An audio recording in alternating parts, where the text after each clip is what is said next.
Just what's kind of the emotions coming out of a game where it got away from you the way that it did here?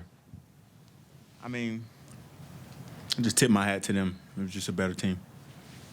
I think you went down to the Spurs bench with 8 minutes to go in the game. Like, what was kind of the thought process to do it in the middle of the game there rather than kind of waiting for the end? I mean, at that point, you know you ain't going back in, so you're just trying to get them the respect they deserve. So, yeah. With how they handled you guys, like how much work do you guys have to do going forward here to catch up in the Western Conference and to catch up and to contend again?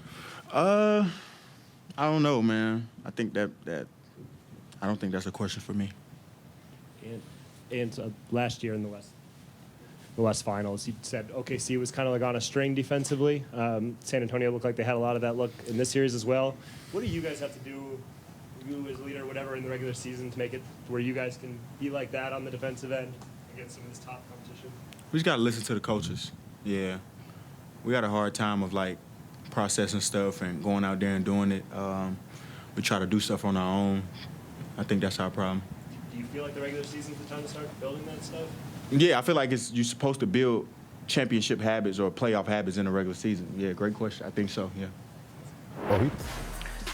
All right, so we're going to unpack some of the things that Ant said there, but here is the moment where he said he was just giving them the respect they deserve. 8 minutes were left in the game. Your reactions to this moment?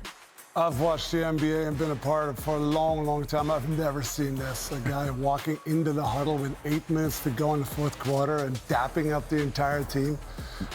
Too much for me. Obviously, you can do that after the game and show plenty of respect. That was a little strange for me. Yeah, I have to agree with you on that. I've never seen that before.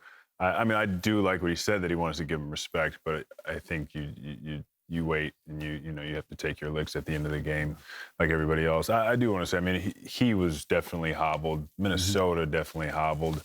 With DiVincenzo out, Io didn't look like he was full strength either, and they played hard. It was a valiant effort, but it was. I mean, he was right.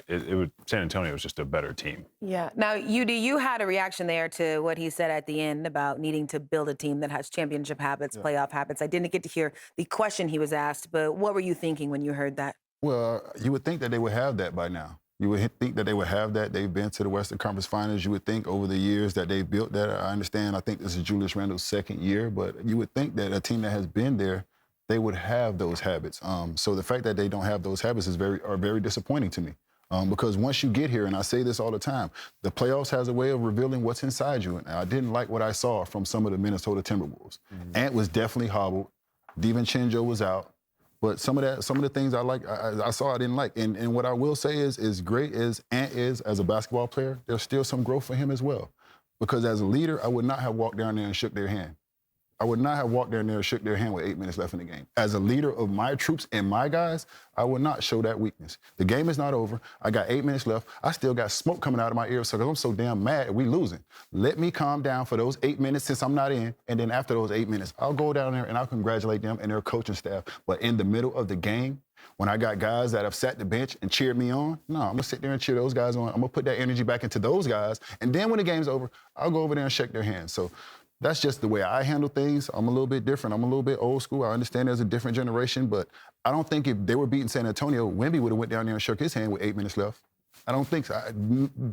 I damn sure know Wemby wouldn't have went down there and shook his hand. I don't even know if that's old school. So for me, I love Ant-Man as a basketball player. I love where he's going to be as a basketball player, but as a leader, the next few steps he needs to make are little small details and things like that, because other people on your team and those guys are always watching you and they're following you whether you know it or not.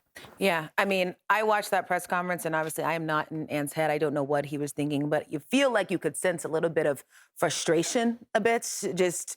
Anytime you hear a player say, that's not my decision, yeah, he's saying somebody got to make some moves. Do your job. Anytime you hear a player say, that's not my decision, he basically saying, y'all do your job up there.